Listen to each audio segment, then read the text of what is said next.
I'm Colonel Declan O'Carroll, a former commanding officer in Rockhill and also a commanding officer of the 28th Battalion at Finner Camp. Well, we first hear about Rockhill back in the middle of the 17th century when the Chambers family, under the Chambers family, were landed gentry, probably planters, and they're also associated with some of the other big families in the Letterkenny area, and they had an association with Garton and with Foxhall House. Sadly, both Rockhill House at Garton and Foxhall House are now gone. It then passed from the Chambers in 1832 down to the Stewards. Now, the Stewards were originally from Ards up near Crista, and Ards was owned by Alexander Stewart, and his son John Vandeleur Stewart. He bought Rockhill in 1832, and he set about improving the house and probably improved it to its present glory. But I suppose you could say that the first indication of any military association with Rockhill was during the Civil War, when it was occupied by a group of irregulars. Those were the anti-treaty troops, and they were attacked in June of 1922 by a group from the town here in Letterkenny, commanded by James McMonigal, who, strangely enough, many years later was to come back as the commanding officer in Rockhill. McMonigal and his group attacked both Ballymacool and Rockhill at the same time, and they took Rockhill from the irregulars. So that really was the first indication of any military activity with Rockhill. Well, Rockhill remained in the hands of the Stewards right up until 1936, when it was taken over by the Board of Office of Public Works. A few years later, it was occupied in 1939, this outbreak of the emergency, by the 17th Battalion. Yeah, the 17th Battalion came to Donegal with a big impact. Very popular, there's a great football team, and many of the soldiers who came with the 17th Battalion to Donegal stayed in Donegal and to this day remain prominent families in the town. Well, when the trouble started in Northern Ireland in 1969, August 69, Jack Lynch, then Taoiseach, moved troops to the border, and a body of troops came initially from Finner Camp, but a couple of days after that then from all over Ireland up to Rockhill. In fact, there were so many troops in Rockhill at that stage that Rockhill couldn't take the number of troops, so a company or two companies of that unit went into a tented camp out at just on the outskirts of Letterkenny on the Ramelton Road. But from 1969 up until 1973, there were ad hoc units of the Defence Forces in Rockhill. But in 73, the 28th Battalion, one of two permanent battalions to be stationed on the border, was set up. September of 1973. Well, first of all, everybody knows me as Brendan Flanagan, better known as Bunty Flanagan. So if you were to look for Brendan Flanagan, if you were to ring Rockhill and any my time there looking for Brendan Flanagan, I'm sure first man who would answer the phone would say, well, we don't know Brendan Flanagan, it'd be a Bunty Flanagan. So, but anyway, I joined the army on March, I think it was, 1968, after being working in a factory for 3.5 years. And immediately, of course, I found the army was a hell of a lot better place to be than in a factory. So after my initial training, which was done in the Curragh, I went back to Athlone and I went to the signal unit, Fort Field Signals in Athlone. There is where I done a radio operations course, which lasted about 4 to 6 months, and I spent probably the next year or so in Athlone until the troubles in Northern Ireland erupted. And that's when a huge convoy left Athlone on the night, I think it was 13th or 14th of August, for the border. I remember we stopped in Finner maybe en route to here, and we had soup and sandwich, and that was the early hours of the morning, maybe 4 or 5 in the morning. And then from there we landed in Letterkenny. That was out in a field. If any of you know where it is, there's nowhere the Seagrow factory is, or I think it's Seagrow now anyway. Of course, it's had a few names since that. But that was a big empty barren field, and that's where we all pitched our tents. And don't ask me how many men was there. All I know, there's an awful lot of tents when you come in the dark at night. You were falling over ropes and everything. However, I wasn't too long there anyway in the field. Most guys weren't down until they got Rockhill up and running, got established. Like, it was an old house and it had to be sort of made livable for everybody. So after a few days, I remember all the radio equipment we had was all brought over to Rockhill, and consequently a radio station was set up there. And as a result, I was in Rockhill ever since. One day the trouble started, and I got this letter, registered letter in the door saying, "You will report immediately to that loan."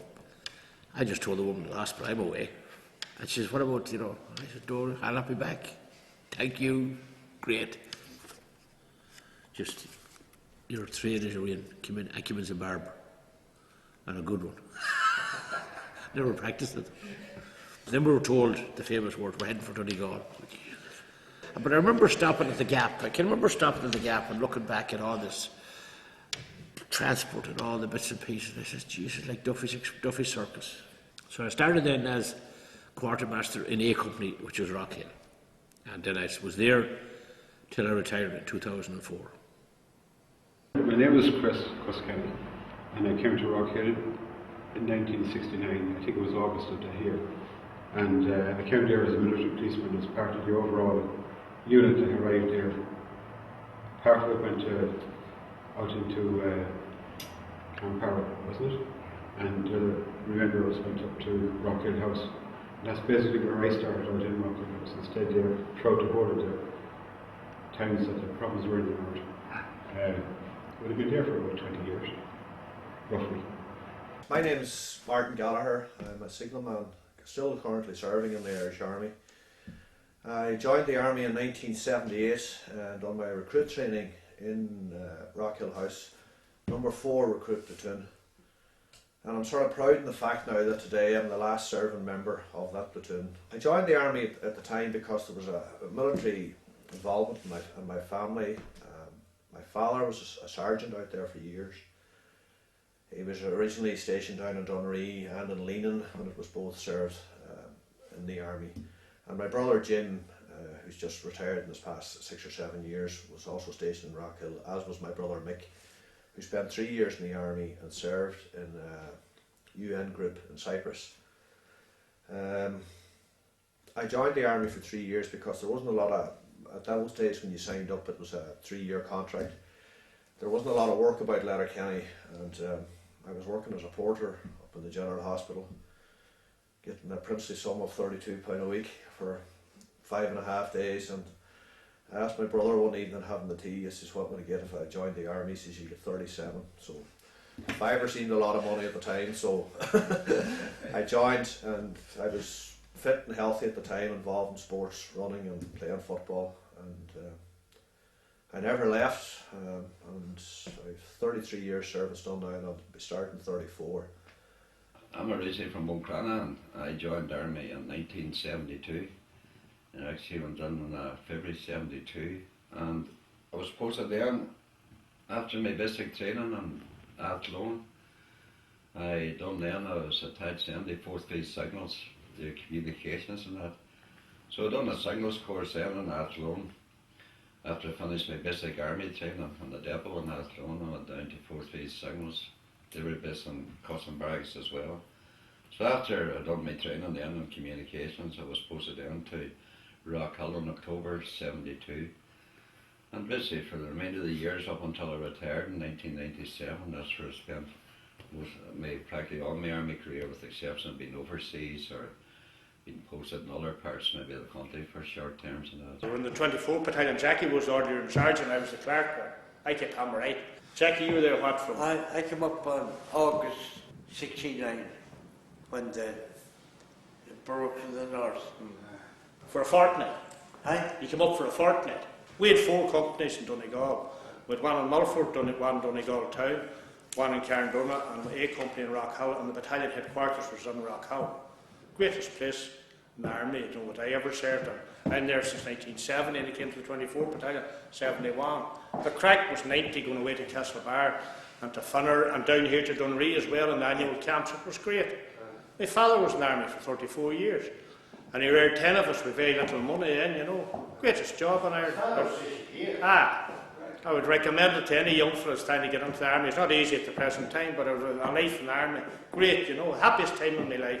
And I met some of the greatest people ever in the army, plus our own people in Donegal. I was down doing a parade in Galway, Patrick's Day in Galway, 1961. And when he came back from Galway, there was news. You're going to Rockhill as a driver. Snowman driver in Rockhill. So that was grand. Away I went to Rockhill and I arrived in Rockhill with a big bag, with my kit bag with me in the uniform. And I arrived and I got a taxi from the square out to Rockhill. See, in 1970, 1970 I was in Pinnercap and they said, would I come up for a month? Would I help out here? So I said I would. But that month led to 33 years. Led to 33 years. But I never regretted it. Rockhill originally was supposed to be the hospital, you see. The nurses and doctors from the Curragh and Dublin, they were there in the front two rooms in Rockhill, used as basically, I would say operating theatre, but as hospitals in case anybody needed treatment or anything like that in the event of trouble. But needless to say, that didn't happen either. In 1975, they made it regimentated, so they made a battalion. They formed a new battalion called the 28th Battalion. Now, at this stage, you see, Dunree was closing, so it was Rockhill and Finner. Lifford wasn't in existence. But in 1975, they opened up the two and formed a new battalion called the 28th Battalion. And had one company based in Rockhill, which was B Company. A Company was in Lifford, and the rest was in Finner. So that was it. So they were still working with us. The only thing was we always felt that when they came into Rockhill, they were the bosses, and we were only we'd be there all our lives, like something. And then all of a sudden you find that they're the ones that run the show. You're only the guests. Well, I'll tell you the truth with the 28th. I was at home at night, one night. Lynch was on TV talking about what did she say? I think we remember that broadcast. I was up watching that broadcast, and Lynch came on, and he was no sooner finished talking, than I heard a motorbike stop at our door. That was Corporal Shaw, Frank Shaw from Rockhill. Come on, he says, the bubble has burst, he says, we have to go to Rockhill. It was 9 o'clock at night. We had to go to Rockhill, pitch black, and open up all the place. There were crowds coming on from Dunree. There were crowd here, engineers from Dunree. And they were told to go to close up or go from Dunree to Rockhill and get the place open. So we had to get all the rooms ready for the people coming in, so see, and take all their names and what units they were from. And they were coming from all over the country into Rockhill all that night. And I remember we had the cookhouse, there was a big funnel on the cookhouse, on the stove of the cookhouse. And there was a big box, like a paint box over the funnel to get rain out. And I remember one of the BFW staff had to go up a ladder about 2 o'clock in the morning to remove this paint box, to clear the chimney to get Adams. So that's Adams cooker, and the cookhouse to get the fire lit. And the first man came in then was a cook called Boss Conlon. People would know Boss Conlon. He was a cook. And the first thing went on was the big pot of tea. I remember well, he couldn't get his utensils, and he stirred the tea with, he broke a branch of a bit of a branch of the bush in Rockhill, and stirred the tea with a branch. Again, like I said, to go back to the first night we came up here, I remember we were on Athlone. I remember I was in the handball alley in Athlone in the barracks mixed team. All of a sudden we're all told to muster to our own unit headquarters, and as a result we're told, briefed on what was happening, get your kit together, kit and nothing else only, no civilian clothes, no nothing.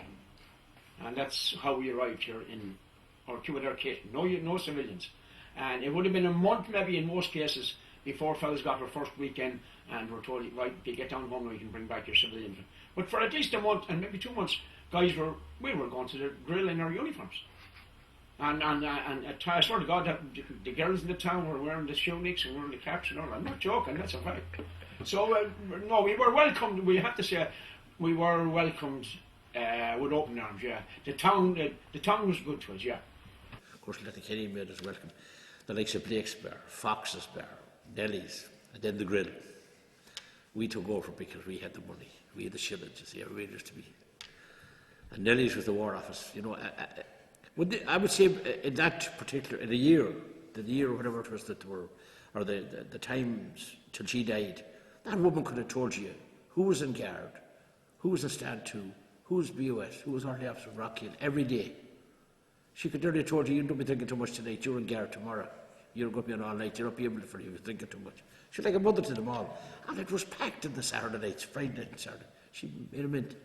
Rockhill was a very, to put it mildly, Rockhill was like a home. You didn't have to go to Rockhill to survive. Because when you got up in the morning, you washed. The cook house was there. The man to cook your breakfast cooked. 11 o'clock, you went to work. 11 o'clock, there was a cup of tea. Back to work. 12:30, your dinner. Work. 4:30, 5 o'clock, your dinner. Canteen. So it was all there for you. The cold, you know. Cold, you know, when well looked after and all, you know.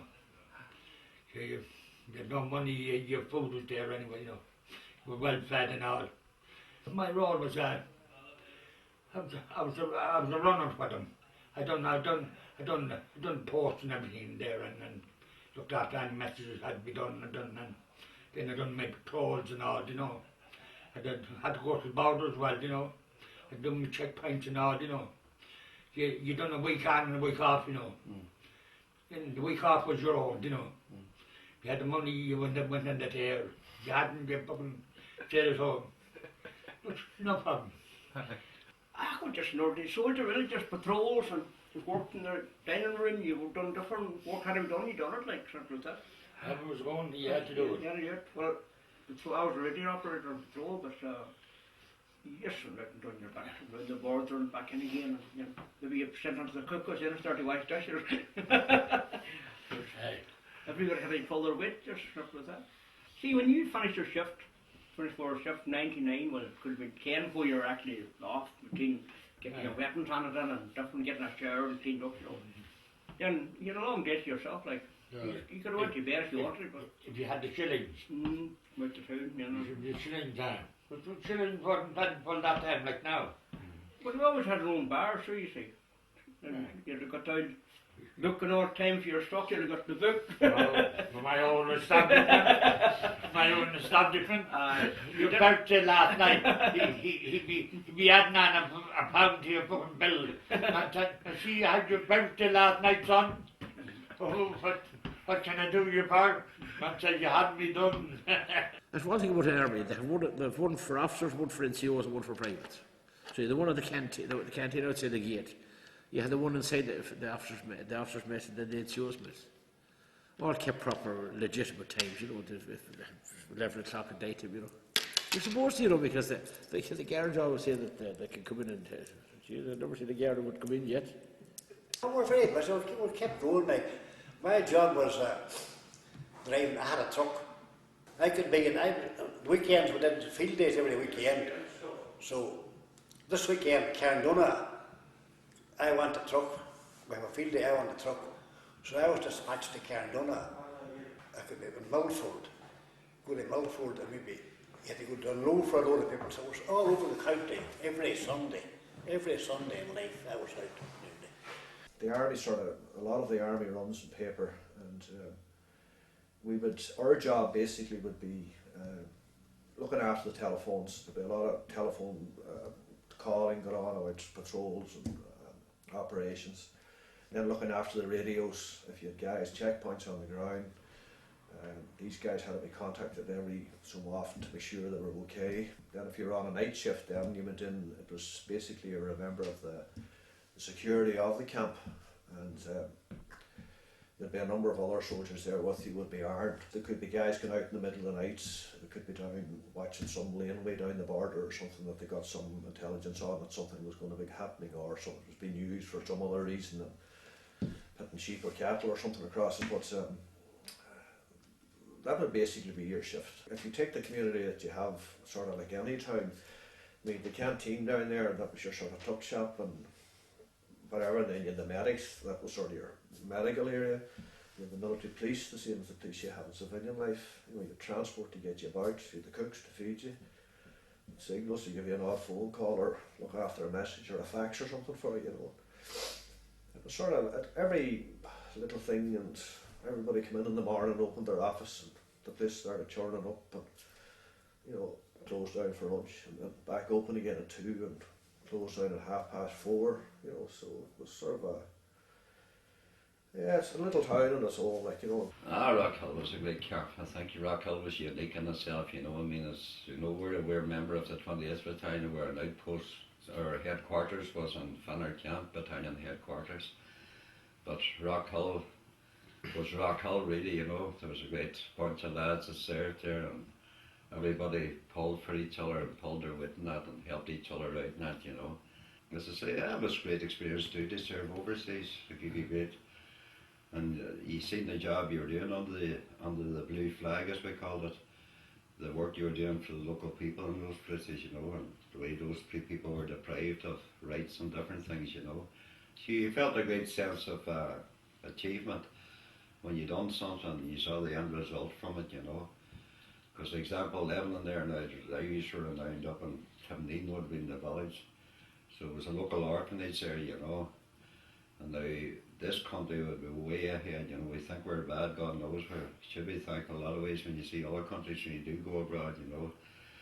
But the Irish were very instrumental. They would set up a wee charity road race, you know, and got around the different camps there and got fellas there to give sponsorship. And all that money then would have been collected and put into the orphanage and things like that people needed out there, you know. But then you would have met up, you'd have been what fellas there in the Lebanon and was from Rockhill. You would attach out to a company and you have a lot of Rockhill lads there, Funner lads there, Lifford lads there, you know. So it was in a sense you felt even being overseas and you're so many thousand miles away, you felt you never left Rockhill in that sense, you know. You had a wee Rockhill maybe out in South Lebanon, some outpost somewhere, you know.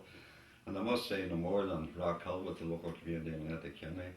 There was a great community spirit there in Lebanon as well. And not only Lebanon, there was other countries we went to too that the same thing happened, you know. So I think that's what gave the Irish trip such no matter where they went, they were accepted, you know.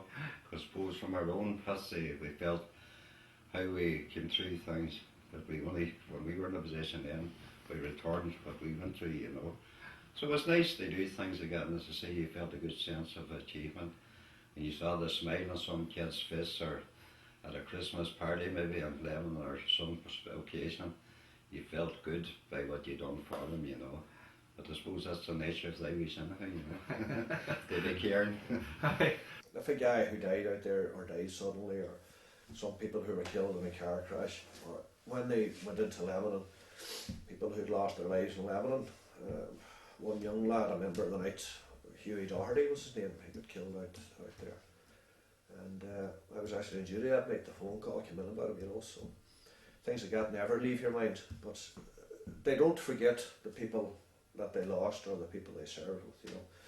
And there was a memorial in Rockhill, and there used to be a service for them every year, or there would be sort of commemorated every year. Maybe some man who lost his life in a car smash, or some man who maybe had a heart attack or just died suddenly, or somebody who's involved in the sports. Joe Houston comes to mind, like we had a football match every year for him for a number of years. Eamon O'Donnell was killed tragically in a motorbike accident. We had a thing for him every Christmas, you know. And the guys carried it on until the request of the family, you know, after 15 years or 20 years, you know, people sort of had moved on with their life, you know, and the family was getting older. It would never be dropped unless it came to their request. And some people did request that, you know, thanks very much, you know, but we think it's time now to let it go, like, you know. And again, the guys accepted it, you know, so. But obviously, on the border, the trouble started in that there too. You know, you had to get accustomed a lot to the border areas as you appreciate the size of Donegal itself. You know, where the border states is from. It's a massive area type of thing. You know, so obviously you had a lot of back roads in that too, familiarisation was a very important factor, you know. So it's good memories, as I say, even though you might be stuck in the back of Land Rover at 3 or 4 o'clock in the morning and the cold, the snow blowing on and whatever, you know. But in saying that, there again, you felt that you were there to protect people and that was your job and you got on with it. And it was, they weren't, I say, the softest times at times, but you just got on with the job and carried on, you know. And but it was like everything else when you felt, satisfaction from the job you were doing. That was a big factor as well in doing the job, you know. I mean, routinely the border was patrolled every day. Routinely, it was routinely patrolled every day around the clock, as well as static checkpoints in various places all over. And then there was always a standby patrol as well for if there was a major call-out. And that would be after maybe a serious incident on the border, would be a bomb after going off or something like that. Now there's many instances like that. I remember one, I think it was Patrick's night, or I don't know why I keep saying Patrick's night, but I think it was around Patrick's night or close to it, around that time in March. I remember a bomb went off down in Clady. It'd just be Kirksbar in Clady. And I think there's quite a few killed that night. I remember we were called out to it that night. We crossed over the border a few times, right? So a mistake. Once you saw the red telephone box, you need to turn back again. There was a good relationship between the town and the soldiers, even though the soldiers came from the four corners of the country. And there was a good rapport between the townspeople and the army here. And as a result, the army participated in a lot of fundraising for various different charities in the town. You know, the army established himself well among the community. There's no doubt about it. Well, Rockhill 10k road race, it was a charity run event, and it was organised by multi-personnel in Rockhill Army Camp, and the objective behind it was for charities, local charities, to benefit from fundraising through the Rockhill charity road race. Now, road race consisted of you could either walk it or run it, but it started off in 1983, and it started off in humble beginnings. There was only in the first year a turnout of 50 people took part in it. It grew then, and it concluded in 1996, and it actually went up to a total of 1,600 people. They got a great kick out of it at the end up when they saw how much money the charities got. And as I always said, that the main winner at the end of the day, regardless who won the race, it was the charities were the big winner at the end of. There were in excess of over 100,000 was collected through it. Obviously there was people and serious runners at the time, and they participated in the Rockhill 10k, but the main thing in the Rockhill 10k was the walkers. The walkers really were the people who really added to it. They came out and they collected their sponsorship, and it was a known sight around Letterkenny, month of January, February, weather permitting, that they were out there and they were getting themselves ready well in advance for the Rockhill 10k. And the route would have taken you in right down the Rockhill Road, just over the Old Town Bridge, turn right over the Pierce Road, you know. You didn't have your link roads at that time. It was straight ahead then and over it where there's now Glenini House. It was probably Johnson's at that time. And you went round there and you headed out the main Derry Road and out past the Regional College. And you took a left turn then and you went over by then the Ballyrain Hotel. And after the Ballyrain Hotel then you cut left over there by the back of the Regional College. And that took you up the Port Road then. So you went up the Port Road, and along the route there you had a lot of people encouraging their runners and walkers on, and that big throngs of people along the route of the race. And then you went down Main Street and that. And you had the fists then to get back out to Rockhill Road again. But I think the worst part from a runner's point of view, they'll always tell you is it was bad up until that, you know, it was 10, which is roughly about 6 miles to 10k. But you had to actually finish halfway up the avenue in Rockhill, you know. And anybody would be familiar with Rockhill. It's a fair wee climb, especially after you doing nearly 6 miles at this stage, you know. And they fist that sort of hitting you hit the barrier there, I suppose, as they say, you know. But they all got through it. It became a very, very big, actually, athletic event in Donegal as well. And probably because the guys in the army were so used to the discipline of organising and things like that, you know, that's why they became so good at organising it. And athletes who came to run on it, or local people who participated, the walking side of it, or the even the running side of it. You know, they always said that, you know, when they arrived at the place, there was somebody there to instruct them where to go, and where, if you're a walker, you queued up here, if you're a runner, you were here, if you're an elite runner, you went up to the top of the field.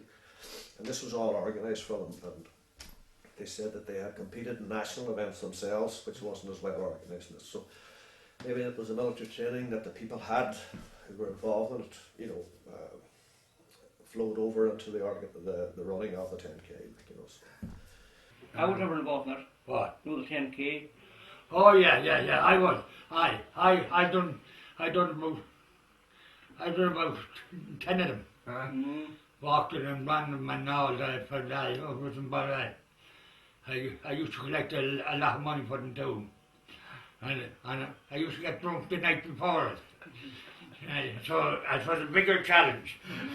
Well, we always kind of made it our point that obviously the first person we would have got up for was the Donegal Person of the Year to start the 10K, you know, because we felt being a Donegal based event, it'd be appropriate if the Donegal Person of the Year to start it, you know. Now names have come to mind yet. Fergus Cleary would have started years, Brian McAnuff would have started it. Of course we all remember Brian McAnuff for the one only time we won All Ireland in '92. The Sam Maguire, but we got Brian. And then there was other ones over the period, but we were lucky, I suppose, by virtue of the fact that Michael Carruth was a servant soldier as well, and they went and they won his Olympic gold medal in that. So we made contact with Michael, and lucky enough we got Michael to start the race and that, you know. So that was a great pull to get Michael down and that, you know, and we went down very well with the crowd and that, and showed off his gold medal and the whole lot, you know. And when I do mention about the Sam Maguire, I remember, I'll not forget it, I think in 1993 event, in actual fact, we had contacted the Donegal GA and that with the view of getting the Sam Maguire on display at the Rockhill 10K. So I'll not forget it, I had a job on a Saturday afternoon, and to get myself, the Sam Maguire was actually at a wedding in Gweedore being on display. So I had to get myself down to the Austin Gweedore on a Saturday evening and the traffic and so on. But through the farm anyhow, we got there and got the Sam Maguire under the car. And then we met the checkpoints, because obviously the roads were cut off and that going under Rockhill. But I had to say who I was, and anyhow, when they saw the Sam Maguire in the back, I got to wave through anyhow. So there was also a big fun element to the Rockhill 10K as well. We encouraged people to come out. The sooner they looked, the better, and people did respond and came out dressed as anything. But we encouraged that, and it added a great atmosphere to it. And there was a great carnival atmosphere out in Rockhill. We had it out there in the grounds of Rockhill down, where people would be familiar as you went down the bottom gate, and to the right hand side with the football pitch. And it was a real tentage there. It was like a tent village, and that evening tents were set up and people got a meal after the actual 10K, and there was things handed out, milk, orange juice, Mars bars, the whole lot. Everybody, the unique thing about the Rockhill 10K, you didn't have to be a winner. From the serious runner, I said, to the fun walker, people never went away empty-handed. They got something in return to remember the day out, be it in the form of a t-shirt. And I'm sure there's still ones in people's drawers somewhere around houses. And they got their wee package of a Mars bar, a wee carton of milk, and an orange or an apple. And these things obviously were all sponsored, and we got a great response from the people in the town. So I'm sure when it came that time, people were inundated, businesses around the town, with us calling them up. But it got to a stage, they knew that was for the benefit of the charities in Donegal. We never had any problem. We were very indebted to those people for sponsors. We all took part within the community, played games against the local schools, whether it be volleyball, soccer, against the locals, which was the arcade at the time, and the Dodgers were St. Connell's, of course. You know, those were my early memories of the football days in the 1970, 71, 72, before the Donegal League was even established. And of course, once that was established, then Rockhill put a football team into that, and consequently played in the Donegal League for years, and won it a couple of times as well. We had a fabulous football team at the time, fabulous players, some great players played with Rockhill. I mean, the team that won the initial 1975, 76 Donegal League, and there was a fella from Ballybofey, McLean, he was in goals, and a real fine goalkeeper he was. I mean, I could go through them all and tell you a bit about them all, but I'm sure you don't want to hear all that. You don't know if you want to hear who the stars are. Myself been one of them. But they were great days. I used to remember that. They were great, fantastic days when the Rockhill team every Sunday was picked to head off, whether it be down to Creech or Falcara or wherever. It was always great because on the way back it was always into the first bar and nearest bar, all for a drink on one team another. Rockhill, Rockhill, in all honesty, probably Rockhill was an amazing place. Fabulous house, fabulous history about it. It was a hive of activity in the early days because all those guys, me and all the guys that maybe Duke been speaking to, we were all young lads. All young lads, full of energy, into football, volleyball, anything. If you were a sporting fellow in the army, there was facilities there for you and you were given great opportunities. If you were a footballer, a Gaelic player, soccer player, hurler, anything like that, you were appreciated.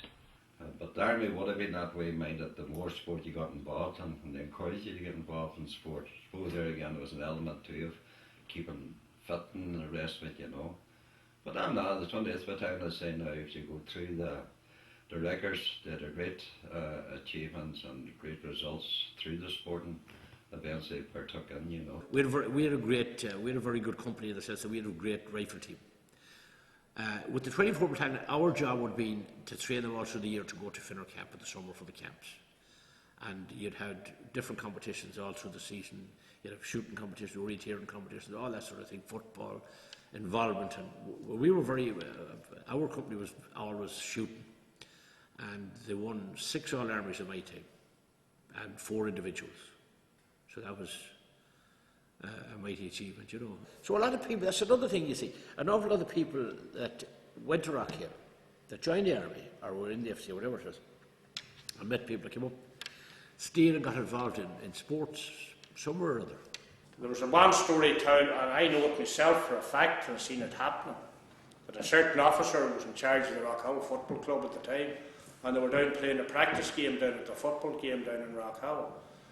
And he told the officer in no uncertain terms what he thought of him.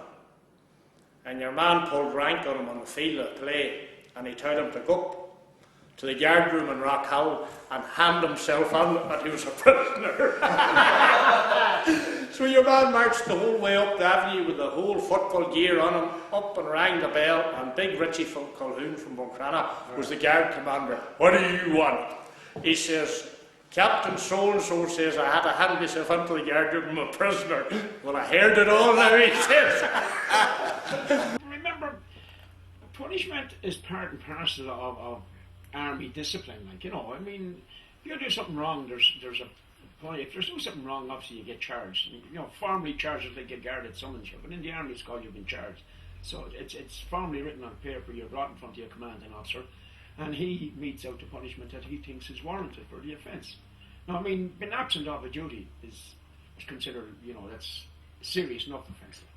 If you're absent of duty, it means some other man's getting caught for your duty, and that's not on, you see. So the likes of that might warrant you losing that day's pay and maybe 7 nights confinement. 7 nights confinement to barracks. Now, in confinement to barracks might sound like damn all, that you're confined, you can't go to town for a week, whatever. But in most cases, confinement to barracks would have also meant that after your normal days finishing work at 4:30, that the orderly sergeant for the night would have jobs to give you up to 10 o'clock at night.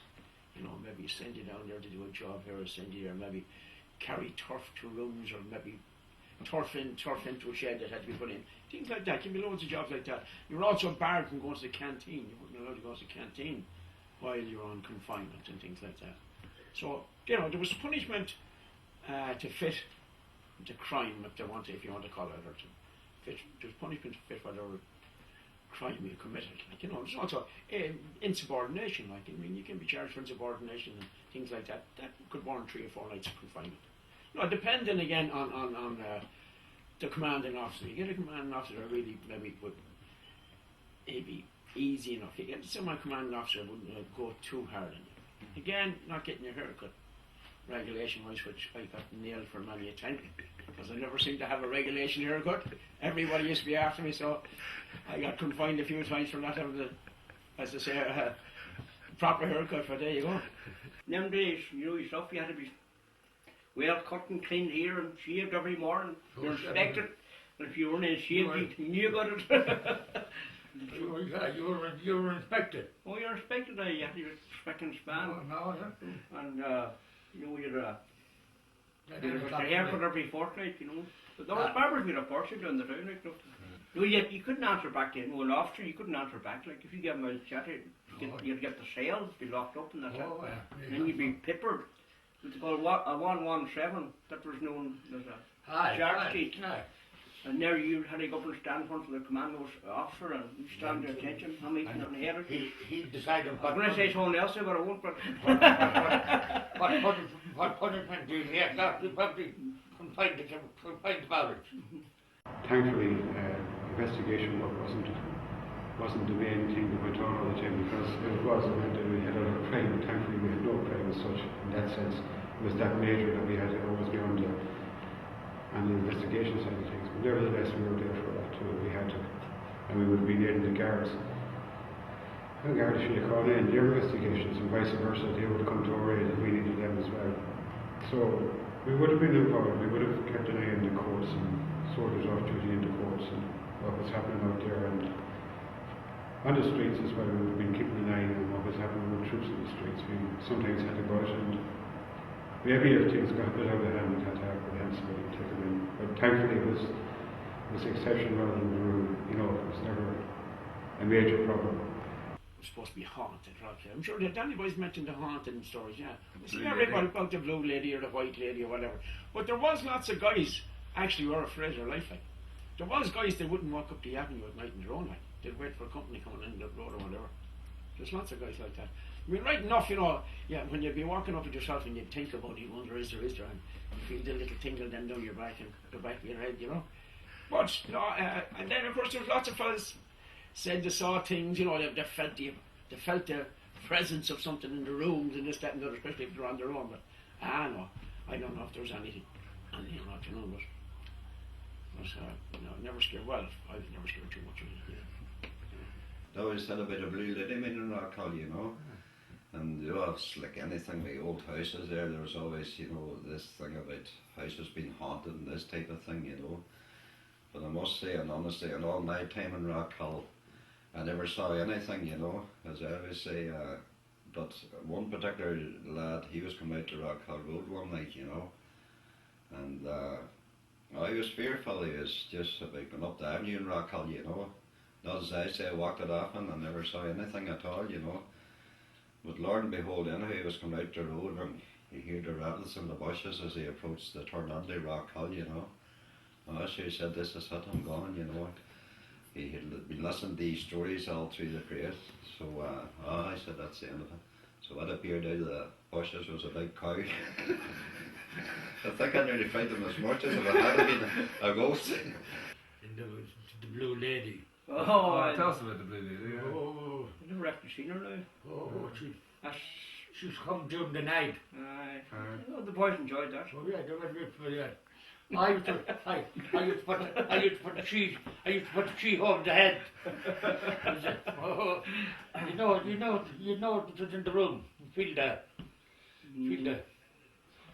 Putting the pressure on the trying not having to put pressure on in the bed. Think you're somebody lying on top of you. Oh, very nice. There's a ghost every place. You know, there's supposed to be an old woman, a young one that was part of the house and the master was after her and something like that. She jumped over the parapet at the front one time. You know. Actually, they always run about this blue lady. And I used to always say the only blue lady was it was only an imaginary thing because the only way I ever saw her, she'd be drunk. Well, I mean, soldiers always play pranks on us, right? I mean, you know, particularly. Well, I know. There's. I know fellas didn't like an officer in particular. Sure, you've heard tell of a French bed. Have you tell of a French bed? You ever see one done? No. You'd get to the bed and you take some other getting your feet down. You have the sheet. It looks like a normal little bed made up. You have it. I don't Jim McGuire. French bed. For Silver Prince, You put the sheep back, yeah. You can't Get get your pants down. You had to put one through it or went over it. You had to went through it or over it. Or put the bed up altogether. Oh, you had to get back out in the bed and make it all over again. Oh, that's one of the favourite ones, right? Somebody had black and boot polish around the binoculars. Someone had put his eyes, or the same around the band of the cap, and he put the cap on. That was done plenty of times, and even in recent years I've seen it be done to fellas that didn't particularly like an officer, and they go on, put the polish inside the eyepieces and around the band of his cap and things like that, you know. And of course you wouldn't know until he puts the next thing he's going to two rings around his eyes. I've seen it on you. But not in serious, you know, not in serious. Well then, I seen the odd fella letting down the odd tire or two on an officer's car as well, like. But things like that, we nothing untoward altogether, like, you know. But we used to work then with the old phones, and when a call came in, you had a card that you put through to the extension and you rang this guy. And when it got busy, there was about maybe 15 different lines operating, and this thing looked like a bowl of spaghetti in front of you, know. So Paddy, being the joker he was going to the canteen the same day, and he just walked over and he just reached for all the wires and pulled them out, you know. And all these things started flashing, and I just wasn't really up to getting them all, but I think I got them all reconnected again, you know. But I had my chance of retribution at him, because one morning I got a phone call from some sergeant in the RUC in the Camel's Hump. And if an Irish Army soldier was stopped in Northern Ireland and he didn't have a pass on him, they would ring in to see was he absent or was there something up, because they just weren't too sure what was happening, you know. So I got a phone call from this sergeant from the Camel's Hump, and obviously Paddy was in doing a bit of shopping in Strabane or something, and he says to me, "Do you know a signalman Paddy Murray?" I guess, and I just replied, "I never heard of him," you know. So I was going to be getting my own back in him, you know. But the next thing, he rang in again, and Paddy rang the second time. He says, "Martin, stop acting and maggot," he says, "and tell this man who actually I am." So that was the end of the slagging between myself and Paddy. I remember the first time the women came in 84, I think it was 84. I remember that we took them up for the first speech, and I'd asked somebody down the country, "What do you say to them?" So I says, "Right," we were chatting away anyway, and all was said and done anyway. I says, "Just remember one thing," says I, "when you go through your recruit training here, say, and you're finished," says I, "do you know what you'll be?" She says, "What?" "A born killer." A well-trained killer, says I. Well, I remember the first guy that got married here. I remember the first guy, he only lives down the road a wee bit. His name was Jackie Dowling. I think Jackie Dowling was probably the first man. I think he was married within maybe 3 months of arriving here. And Jackie Keenan was the next man, if you know Jackie. Jackie was one, I think Jackie might have been the second man married, and he was married within 6 months of when you're maybe a year. But as you say, fellas, lots of fellas make girls up here and consequently got married and have sons and grandsons now at this stage like yourself. That's where you get some of the strange names about Letterkenny. Take Buncrana out there. You have Corks and you have Burns and you have Giblins and you have all them names. They were all people that came up here. Kilkenny from Dunree, stationed in Dunree and Leena. Take Letterkenny, no, at the present time, as I said, you have Gaffeys and Purtles and all them names, all Waters, all down the country names. They came up here 69 and 70, you know. They're still about as well, you know. The amount of lads that met girls in the town or the area and got married, it was like, it'd be the last bastion, because like people down the country, like at Athlone, Mullingar, Galway, people were used to soldiers, but nobody knew what the soldiers up here was like, you know. This phenomenon landed at the top of them, and there were hundreds of them, you know. Now, there's some parts of the country where the army and the civilian population don't gel, you know. There's always this them and us. No, Rockhill was, people had a great respect for it, you know. You never heard a bad word about the army. The army did nothing wrong to Letterkenny, you know. We got a call one night, and it was from the hospital in Letterkenny, and some woman had just delivered a child, but she was in need of blood, and she had a rare blood group. Not really rare, but rare enough. But there was 9 or 10 guys in Rockhill who had the same blood group for her, and the phone call came in, and there was a wagon sent out, and these guys were all gathered up. And I think they all gave 2 pints each that night, and it was all, they were just lying beside her, and the thing just transferred them straight in, like, and taking a break and coming out. But it helped her. She was bleeding internally, and she couldn't, the bleeding wouldn't clot, which means it wouldn't stop, like, you know, so, but it's maybe making it a bit too dramatic. They actually saved her life, you know. But I remember that woman's husband sending the most fantastic letter into the house, you know, of appreciation, like, these guys are here and people don't really know things like that they do, you know. But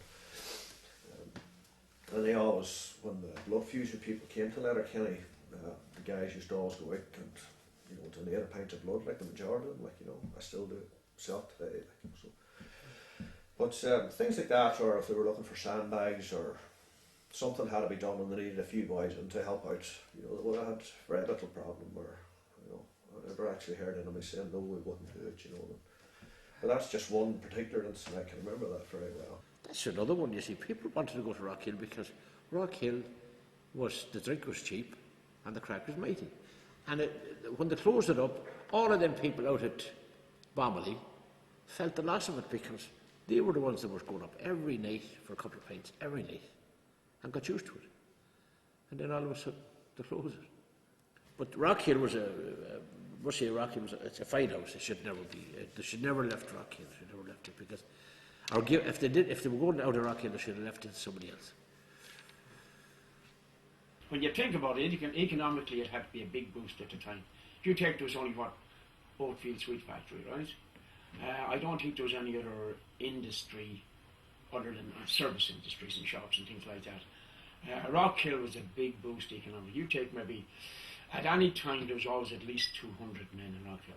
So that was 200 men's wages.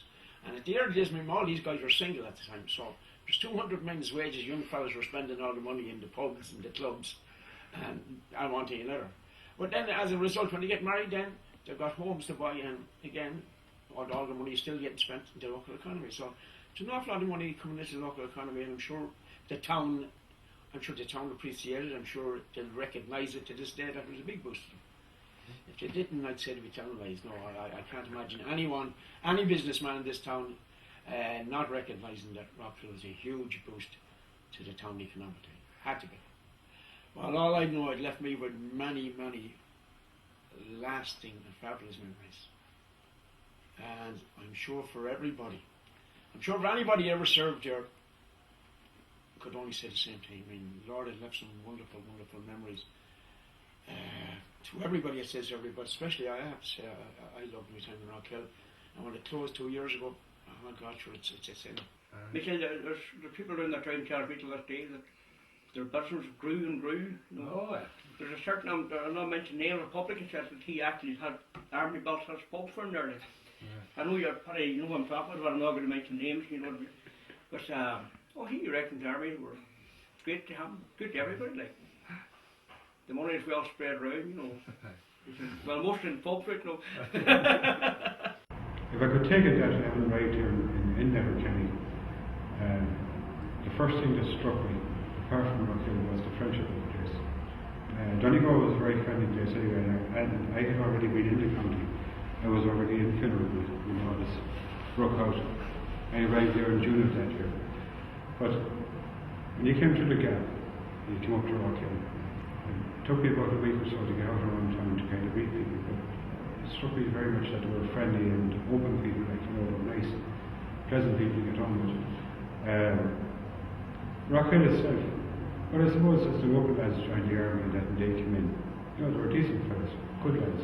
All in all, the serving Rockhill, everybody locally, I'm sure the local community as well, but the people who served there have spent an awful lot of their life there. I'm sure they were really, really disappointed that the place had closed. Not so much in the fact, I heard a man saying one day that he was going to lose his pub, his local pub, his chapel, and the place that he thought was a local community area where he could go on an evening like.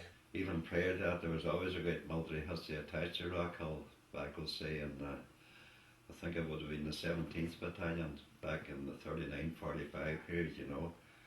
Where I'm talking about the present Rockhill last one from 69 on. Even that time, a lot of people that came from different parts of Ireland and settled up here as well. We're a member of the 17th Battalion. But I think the biggest thing and the legacy it leaves, I think it's something to live on as long as I can. I'm sure my family, I've spoken about it and they know as much about it and they've listened to me about Rockhill and the great memories of it, you know. And I think it's a legacy that'll never die, you know. And I would hope that somebody will take it over, you know. The soldiers, I mean, you get fellas that work in a factory. You can work with a fella in a factory for years and years and years and years. And while you know one another well, it's not the same bond as a soldier has. I mean, there's fellas I didn't serve, there's fellas I served with and maybe haven't seen them in 40 years, 30 years, 40 years. And if I were to meet them tomorrow, suddenly we have an awful lot in common. And soldiers like that have a fierce lot in common because you only have served for 3 years or 33 years. You met a fella after 3 years. Fierce bond, fierce connection, and a fierce comradeship about it. And you instantly have loads to talk about. You're not stuck for nothing to chat about. Instantly, you know. You miss that. You miss the old crack, you know, the old banter that goes on there. Whether it be, it doesn't matter whether it's football or whatever it is, you know, you miss that. You miss the old boys because, as I say, they're all over the place. They're not. You see, if you go to Finner Camp shooting on a Sunday, they're all there. The banter's crack, you know, and who's going to look after the food and who's looking after the ammunition, who's looking after this. Somebody does their job and you have a bit of crack. You come back, now you see, you go down the main street, you might see somebody. But no, I've 41 odd years, and I'll tell you, the good outlived the best, the bad by a mile. I have some wonderful memories of Rockhill. I suppose the camaraderie, it wasn't a big military post, so there was a certain closeness which isn't often found in military establishments. There was a great rapport between all ranks in Rockhill. But I think it was just the spirit in the place was the thing that most impressed me. When Rockhill was established as a military post, 69. It was after the hospital, it was the biggest employer in Letterkenny. But the thing that really impressed me most at that time was that very, very quickly the people of Letterkenny embraced Rockhill, and that was reciprocated by the troops in Rockhill. And I suppose the proof is there that many of those troops, just like their forebears in the 70th Battalion, they have remained on in Letterkenny and again are settled families in the town. Well, my hope is that as a listed building, it's still in great shape as it was left by the 28th Battalion when they marched out, that it would be preserved and it wouldn't go the way of some of the other big houses around the town, like Ballymaccool or Foxhall, which are sadly all now gone. I would just hope that Rockhill would be preserved. I don't know exactly what it might be used as. I did make a suggestion at one stage that it could become possibly a joint county museum, county archive, county archaeological, or county genealogical location, because it had, it has space, parking, it has space for storage and for offices. But whatever happens between the Department of Defence, who own the property, and the Donegal County Council, who have a responsibility because it is a listed building, I just hope between the two of them that they make sure Rockhill remains as it is at the moment. Well, this place is set up for ex-members of the force, right? Okay, have a home to come to, or, well. So 6 years now, is it? 7? 7. 7 years open now. But they're set up as for ex-members, to somewhere to go. But that's definitely a great house. Great setup, brilliant. The food's good and accommodation's good, all that. And so you can come and go you feel like it. There's no not to say you've been at 12 o'clock or 1 o'clock or nothing. I think you're well known ex-members come on here for a visit, cup of tea or coffee and chat about time, Like none of the lads come on here. Have a chat about past. And then we have masses for the deceased here, things like that, And that's when we function. They come in, we must go to the local. With a good manager and a good coach, and what more can we do? The only thing about it, we're not allowed women in this one. That's the big drawback.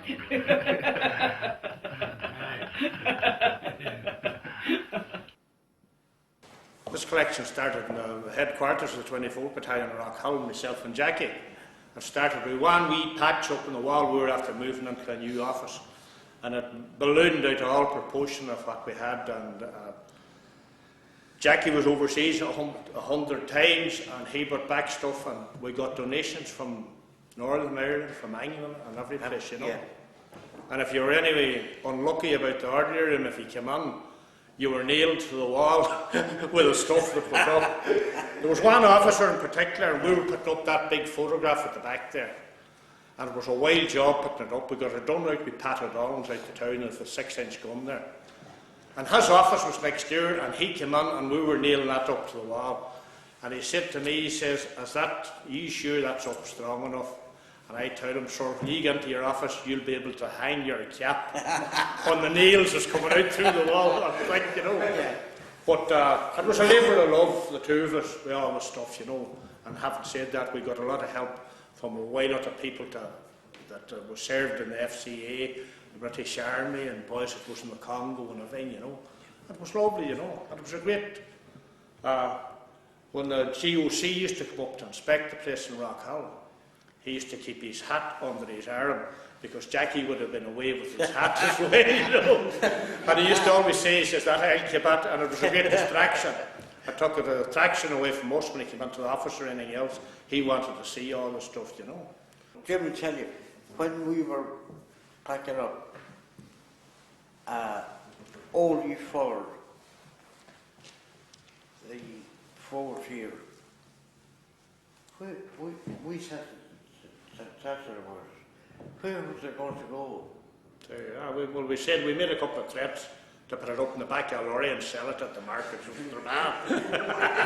But thank God it never had to come to that, you know. And so that was it, you know. And there was a big opening ceremony down here 4 years or whatever, and it's going from step from there, and we're getting donations fairly often, you know. That's your man, what do you call him? Sure, what do they call him, man? That's what the word. Yes, Arafat. That's what the word means. That's Yasser What do you call Arafat. it, Jackie? Who? That's your, what do you call Yasser it? Arafat's cap. PLO. To wear in their head. Oh, it's a flag, but there's the yoke there to wear in their head. It's the UN flag. That's the PLO badge, is it, Jackie? That's the PLO, Jackie. Hey? Not the PLO. What's it? You did that. Nobody'd be able to decipher it in Irish what it says, did they? And the British Legion done a tour of Donegal one day. They done Rockhill, Lufford, and Funner Camp. There was about 50 of them. And they landed up to the auditorium to me in the top of me. And they were all a wee bit standoffish, but when they seen the British Army stuff being displayed, we had no bias at anything we showed. But they went to the Funner Camp that day, and they stopped in Biddy's of Barnes, and they went in, and Colonel Declan O'Carroll was entertaining them. But there was a boy involved with them, and he was the top man of the Orange Lodge and Derry on the northwest. And when the day finished in Funner, they were going to take a photograph of the whole lot of them. And out they goes, outside the NCO's mess in Funner, all chairs and everything ready. And they went to take the photograph, and your man says, hold on a minute. Our national flag was in the background, it was in the flagpole. I says, I'm not getting my photograph taken by that. Right, they says, we'll get into the NCO's mess and get the photograph taken there. And they go, get the photograph taken. 3 weeks later, your man was presented with a copy of the photograph. And what was in the background? Only Michael Collins' photograph. The boys done it deliberately on him themselves. So that was the story about that, you know. There, you heard that. You heard that up. Bounce about you.